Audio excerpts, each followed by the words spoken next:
Good evening. It's Wednesday, December 3rd, 2025, and welcome to the Town of Carmel Town Board. Tonight's Town Board meeting is a voting meeting followed by a work session. I call this meeting to order and ask everyone please rise, face the flag for the Pledge of Allegiance. Pledge allegiance to the flag of the United States of America and to the republic for which it stands, one nation, under God, indivisible, with liberty and justice for all. Everybody, please remain standing for a moment of silence for all those men and women in the military and first responders.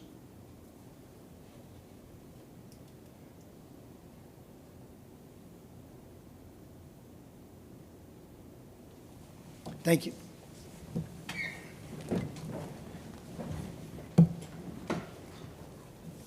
If our town clerk would do a roll call attendance, please.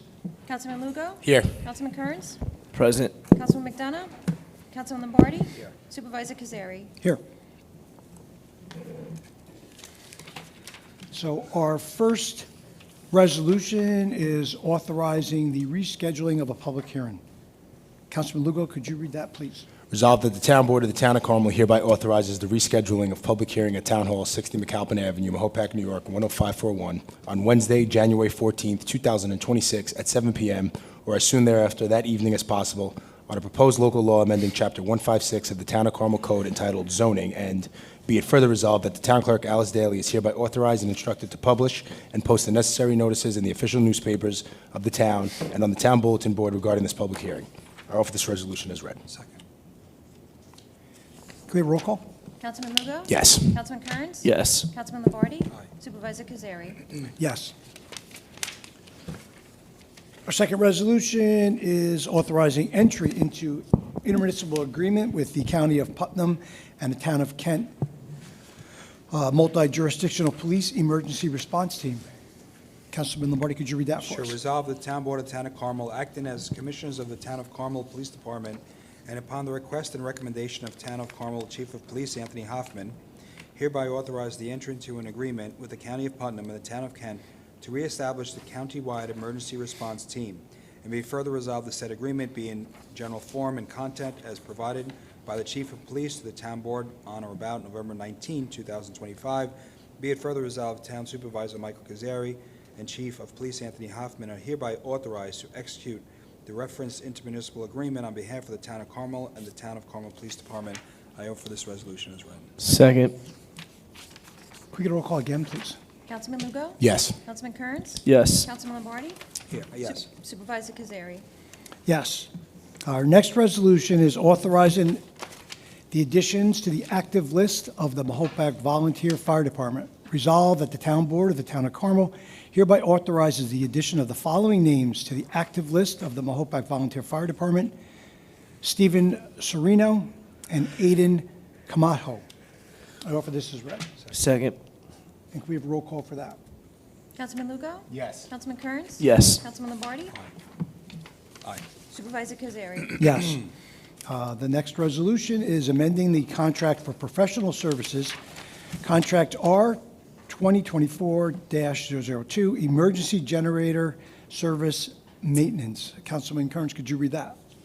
Resolved that the Town Board of the Town of Carmel, upon the recommendation of Town Engineer Richard J. Franzetti, P.E., hereby authorizes the amendment of existing contract with MagPro LLC, Carmel, New York, for services and maintenance of emergency generators within the Town of Carmel and the Town of Carmel Improvement Districts to add airport park generator facilities thereto. And be it further resolved that such additional services are hereby authorized at a cost not to exceed $600 annually. And be it further resolved that Town Supervisor Michael Cazzari is hereby authorized to execute the contract amendment on the terms authorized herein. I offer this resolution as read. Roll call again, please. Councilman Lugo? Yes. Councilman Kearns? Yes. Councilman Lombardi? Aye. Supervisor Cazzari? Yes. And our last resolution is authorizing entry into an intermunicipal agreement with the County of Putnam for sales and compensating use tax revenue. Councilman Lugo, could you read that? Resolved that the Town Board of the Town of Carmel hereby authorizes the entry into an agreement with the County of Putnam regarding the allocation by the County of Putnam of sales tax revenue to the localities within the county, and be it further resolved that said agreement be in general form and content as attached hereto and made a part hereof, and be it further resolved that Town Supervisor Michael Cazzari is hereby authorized to execute the referenced intermunicipal agreement on behalf of the Town of Carmel. I offer this resolution as read. Second. One more roll call, please. Councilman Lugo? Yes. Councilman Kearns? Yes. Councilman Lombardi? Aye. Supervisor Cazzari? Yes. Motion to, can I get a motion to close the voting So meeting? moved. Second. And all in favor? Aye. Thank you very much, Alice. Thank you. Have a good Thank night. you, Alice. Thank you. Thanks, Alice. Does somebody want to open the work session? So moved. Second. All in favor? Aye. All right. So I ask that the board review the town board minutes from November 19th, 2025. And first up is Nina Kalmar, Director of Recreation and Parks, and Joe Catone, and their guest, Patrick. So Nina is going to present to the board for our consideration for the purchase and installation of automatic external defibrillators in Town of Carmel parks. Thank you, Supervisor Cazzari. Good evening, Board. So I just wanted to give you guys a little bit of a background on what we're really looking to do. We are requesting to purchase and install AED units within the park system in accordance with New York State Public Health Law. Automated external defibrillators, or AEDs as we all know them, are required in various public settings, including parks, high-traffic areas, and locations where strenuous physical activity regularly occurs. This law also extends to state-owned buildings, transportation hubs, and municipal parks that host organized athletic events. The intent of these regulations is to ensure ready access to life-saving equipment, thereby improving emergency response times and reducing the risk of fatal outcomes in high-risk environments. To support compliance with this law and enhance the safety of our community members and our user groups, we propose that the town purchase and install 6 of the LifePack CR2 USB AED units, along with the first responder kits, 180-degree projecting AED signs, and the CE Tech 4000 all-weather AED enclosures throughout our park system. These devices will provide critical assistance during cardiac emergencies and ensure that our facilities meet state safety standards. So at this point, we do have AEDs in some of the parks, but at most of the parks, including Sycamore, our AED is located inside the building, so it's only accessible during our business hours. We do have one down at the beach during the summer season, but besides that, if somebody, God forbid, did have an emergency for say Sycamore Park, they wouldn't be able to access an AED. In some of the other parks, we do have AEDs, but MSA, one of our main user groups, they pretty much hold those AEDs at this point, as the law says that any youth leagues needed to provide that. I believe that was as of 2024. So they do have them, but we believe that it is important for us as the town to have them at all of the parks and to have them readily accessible, not only for the user groups, but also for anybody who is at the park. So at this point, we are proposing that we install 1 unit at Camarda Park. That would be outside of the field house between the restrooms. The total cost of this unit, and in my memo, I just wanted to make a correction to this, because the total cost actually is $3,836.25 for the unit, which includes the unit and the installation and the connection to electrical. We're also proposing to do the same exact thing at Baldwin Meadows Park, as well as the Airport Park, McDonough Park, and then at Sycamore Park, we're proposing to do 2 units, as that is our larger park. And we met with Patrick, which I'm going to have him explain the units that we are proposing to you, where he actually did a testing of how long it would take to get to the actual AED and how long you need in order to save someone's life, right? So with that being said, we decided it would be best to do 2 units at Sycamore, 1 located by the parking lot, so people who are at the ball field can utilize it, as well as in that front area of the park, and then 1 down by the playground, so that it's accessible for everybody. The total cost for Sycamore Park would be $7,672.50. So Advanced Emergency Devices is a sole source provider for local purchases, on-site delivery, and in-service training for this specific CE Tech 4000 outdoor AED cabinet. The LifePak CR2 USB AED units that we are proposing are on the Sourcewell contract, and Advanced Emergency Devices is going to honor the lower price that they quoted us, which is lower than the price that it is on Sourcewell. I reviewed the quotes and recommend purchasing these 6 AED units from Advanced Emergency Devices, Inc. at a total cost of $17,077.50, which includes the on-site training for our staff and the user groups. I think that that is vital. I will allow Patrick, like I said, to kind of go through that because I think that that is really important for the board to understand. Additionally, quotes were submitted for 3 vendors for installation and electrical connection. D. Owens came in at $5,940. Light Electric at $6,600, and TriCat Electric at $7,560. The quotes are attached for your review, but I've reviewed those quotes as well and recommend hiring D. Owens Electric for the installation and the electrical connections at a total cost of $5,940. Therefore, the overall cost of this project would be $23,017.15. We do have sufficient funds in the budget for this. We've been preparing for this for a few years now with the law that came out, and really just to make sure that everyone is safe in the park system. So, Nina, can I ask a question? Yeah, of So course. I think it's a great idea. My only question is, how do we prevent them being vandalized? So I think that I would like Patrick to kind of talk on the box a little bit, right? Because I think that that kind of goes into that. I know that that always is a question, and a question that came to my mind too, in regards to the AED itself. And, you know, you don't just want anybody to be able to access the AED, right? You have kids in parks. And I think that that's kind of the beauty of this unit, and it is locked, right? But I'm going to let him kind of go into that a little bit, because I think that you'll have a better understanding of it after he gives you a little more Yeah, no, that's detail. great.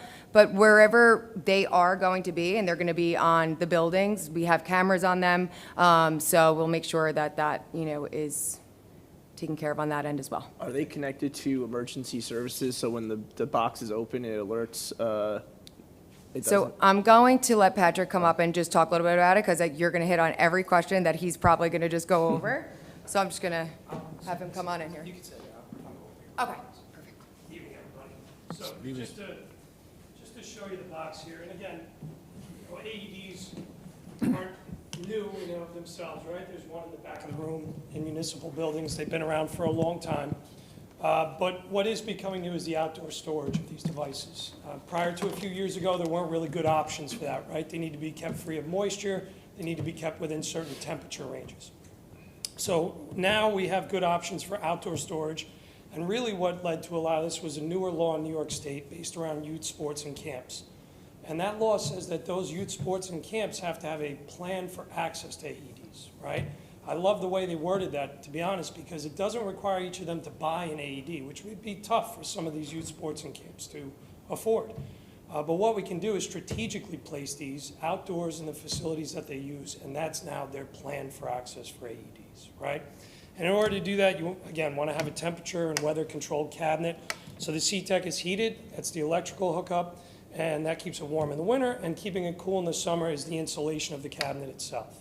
So we'd probably avoid direct sunlight when we mount it, but the insulation of this cabinet will keep it cool and free of moisture and dust. As far as access and vandalism, so in a public building, we would never lock up an AED, just the same way as we wouldn't lock up a fire extinguisher. Right. So this is a bit of an area that we're getting used to. These cabinets are available and locked and unlocked, and most of my customers, most of the people who have placed these have chosen to do the lock cabinets. And the way they work, they're not directly connected to 911, but you can see on the front here, it says to call 911.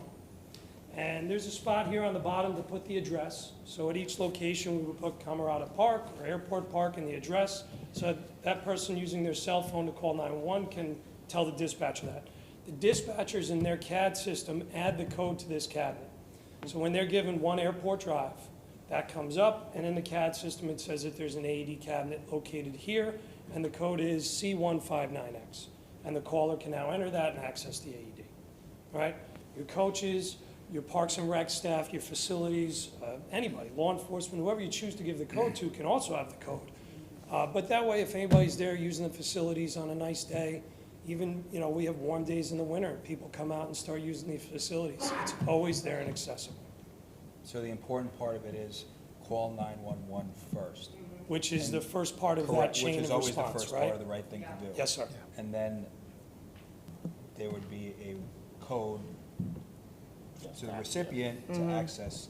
Yes. Okay, that makes- Yeah, that makes and the sense. code you'll see is a manual key punch, so that if for some reason there was a power failure, we still have access. Okay. It says it in giant lettering right on the front of the box, too.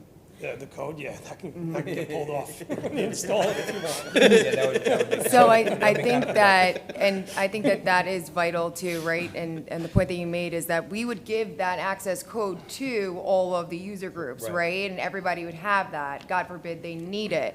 But so many people But the forget to instruct- call 911 I was gonna first, say, the right? instruction should Like be that's, 911 exactly. first, to all the groups too. Absolutely. Because if anybody's there, right, Yes. utilizing the park, I'm assuming they would have to call 911 Yes. first in order to access the box, That's correct? one of the most important steps, right? Early CPR, early Even when you do defibrillation, CPR. certainly 911, 911. getting first responders and the ambulance and paramedics on their way. Yeah, it's just such a time-sensitive thing, cardiac arrest. To deliver a shock successfully, that is generally, there's a million variables, right? I recently met somebody at the Parks and Rec show that had been pulseless for 20 minutes. That's wildly uncommon to survive that. But generally, for a shock of a defibrillator to work, it's got to be done within the first 3 minutes from when the cardiac arrest happens. So in the training, I know Nina said that we will receive training. What kind of training will we receive? Sure. So there's informal and formal training, right? So with the purchase of this, I'm going to come and, with Nina's staff, review the cabinet itself, the access, the steps to gain access to it, and dialing 911, the important pieces of that. And then I'm going to go over the actual AED, right?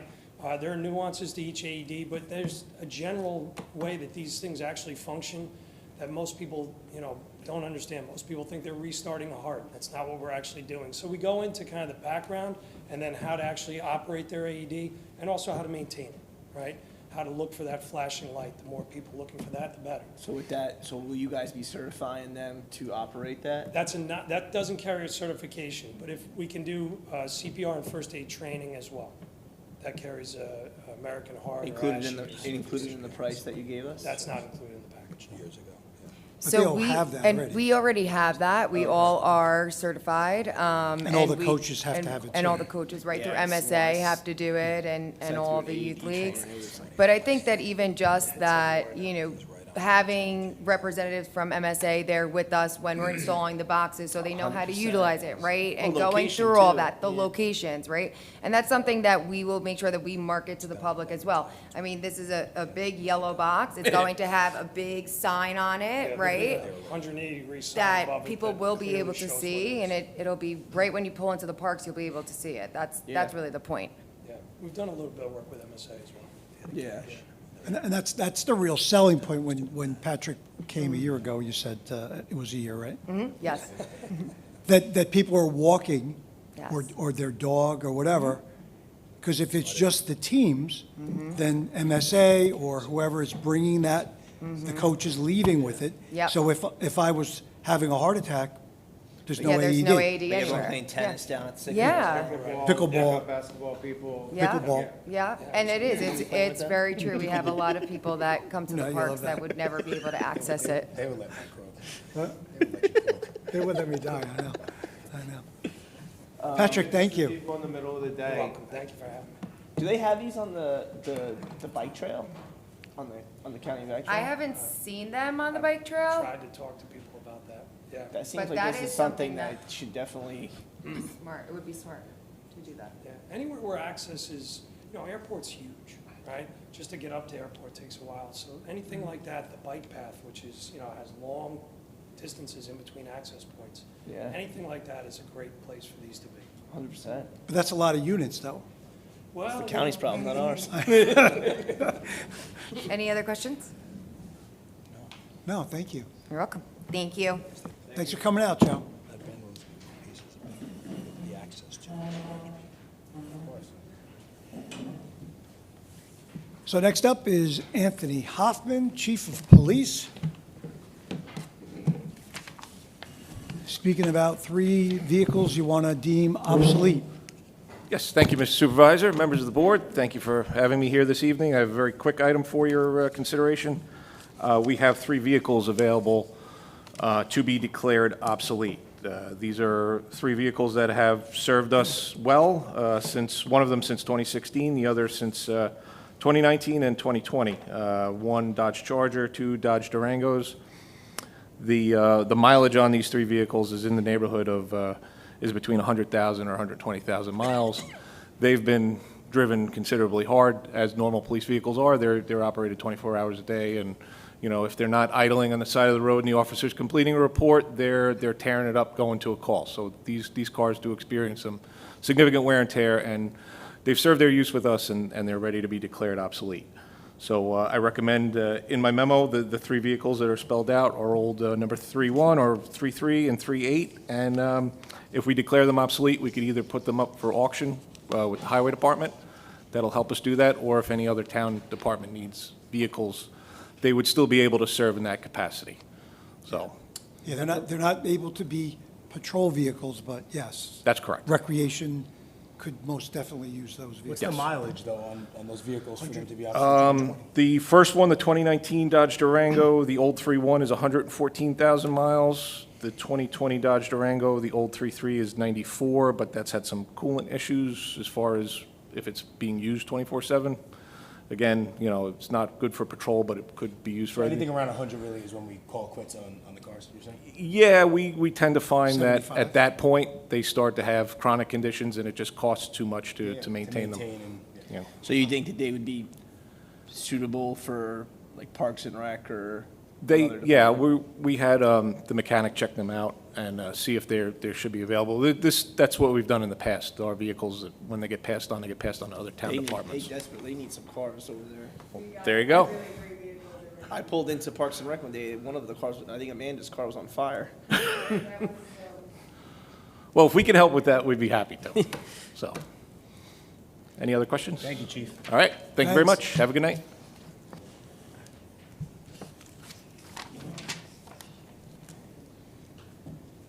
Last up is Richard J. Franzetti, our PE, town engineer. So first up is request to rehabilitation and maintenance of the sand filters. Yes, thank you, Mr. Supervisor. Good evening, Board. Infomark had advised the engineering department that the hydrochloric sand filters were not functioning correctly. Not having them function correctly or out of service could put us in jeopardy of being in noncompliance in violation of our SPD's permit, or State Pollution Discharge Elimination Permit. The board a couple of weeks ago had previously approved Evoqua, the manufacturer of the system, to perform the work. However, further review of their quote showed that the incorrect amount of sand and associated pricing was quoted, and that the labor to perform the service was not included. The department requested an additional quote from Evoqua, and they said they could not perform the labor. Infomark requested and received an attached quote from TAMS in the amount of $40,115, which includes the labor. It should be noted that 50% of this cost will be reimbursed by the New York City DEP under the terms of the contract between the town and New York City DEP. It's about a 20-year-old piece of equipment. It's going to last for another 20 years, and there are sufficient funds in the budget for this. Yeah, we use TAM a lot, so TAM's good. Yes, yeah, they do good work, so. So then you got the landfill maintenance contract? Correct. So proposals were solicited to perform maintenance at the town of Carmel landfill. It identified the contract would be effective for 3 years, from 2026 to 2028, with the town of Carmel having the unilateral option to renew for 3 more years. Maxner Landscaping and Coviello's were the 2 companies that provided quotes. Maxner Landscaping at $14,700 a year for the duration of the contract, and Coviello at $15,000 a year for the duration of the contract. Coviello has been performing this work since 2014. However, Maxner came in about $800 lower, or whatever that number is, yeah, give or take, $1,800 lower. And we contacted references from Maxner. Everyone seemed very happy with them, so there are sufficient funds in next year's budget for this, and we recommend Maxner be the company that does the landscape maintenance on the landfill. Thanks. That is a regulatory requirement, just so the board knows. It's something that needs to be done so that we don't have the membrane that's underneath the growth there have trees growing on it and other brush. Sorry. And then water 2. Water 2, so this one is the one we all been waiting for. The town board, as you requested, we circulated RFPs to 21 consulting firms on October 24th. 2 firms submitted, Delaware Engineering and Arcadis of New York. In this department, in conjunction with J. Robert Falchetti, evaluated the submittals in accordance with the criteria identified in the RFP. Just so you know, Arcadis came in at $2.45 million and Delaware at $1.619 million. The ranking is there. We have that memo on file. Delaware is the lower proposer on this case, and they were ranked the highest based on our review. And they are the consulting firm which did the supplemental facility plan. We recommend that it be provided or given to Delaware to do the design on this and move us forward into getting the design done and getting this water treatment plant moving. So. Thanks. And there's money in the budget for this, correct? Correct. So we had budgeted, when Hazen was here, we had budgeted money. We had 2.6. bonded money or banned money at that time. So there is still money here for it. It's actually less than what we had for Hazen. It's $1 million savings. But yeah, some savings, yes, correct. Thanks, Rich. Thanks, Thank you. Rich. But just one more thing, there's still a water emergency in effect in Carmel Water District 2. I'll do it for you, Supervisor. So that everybody who's out there, the water emergency is in effect. The Lindy, the tank behind ShopRite, I was up there today. It is completely engulfed in a wrap, so to speak. They're sandblasting it now. It's an empty tank. We are relying on 3 tanks. 2 are at Everett Road and 1 is on Lindy. So we, again, request that people certainly curtail any excessive water use if they can do so. It would be great. That tank will be back in service, the ShopRite tank, hopefully at the end of January. Right after that, we will be draining the Lindy tank and tearing it down to put up a new tank. So water emergency is in effect, and as long as we're up here until we have all the tanks back in service, it'll be in effect until then. Thank you. Thank you. Public comment? Anybody? Okay. So Saturday is the Holiday on Lakes up at the Hamlet of Carmel. The Carmel Civic Association does a phenomenal job for years and years with that light parade. Carmel Civic Assoc, ASSOC.org is the website if you wanted to go and see all of the events. They're starting at 11 a.m. Reed Memorial Library is doing glitter, giggles, and goodies. And they're having rock around the clock with a DJ, 1 o'clock Santa. So 1 p.m. Santa will be visiting the Reed Memorial Library there at Library Corners, 6 and 52. 2:30 to 6, there are elves taking a nap apparently, and then and then they're having hot chocolate from 6 to 7:45, right while you're watching the parade at 6 o'clock. There's Chowder Fest at Cornerstone Park, hay rides with Santa. There's music. There's so many things. Look at the website for all of that, and then the menorah lighting is on Sunday, the 14th, over by Sybil Ludington's statue. That will be right around sunset. And anybody else have comments? Parks and Rec, they're having their Cookies with Santa Saturday, correct? At what time? 1? We have 3 sessions, but they're full at this point. But we are going to be opening up the Santa's Workshop after the event. People can come see pictures upcoming to the holiday. And Cool. Santa's Workshop is amazing. Yes, a lot of work goes into Santa's Workshop.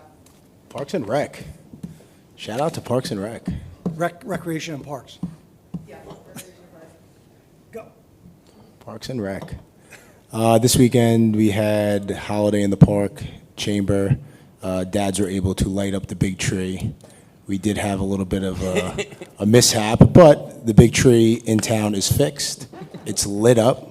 Over 10,000 LED lights are on the tree, and I think it looks pretty darn good, if you ask me.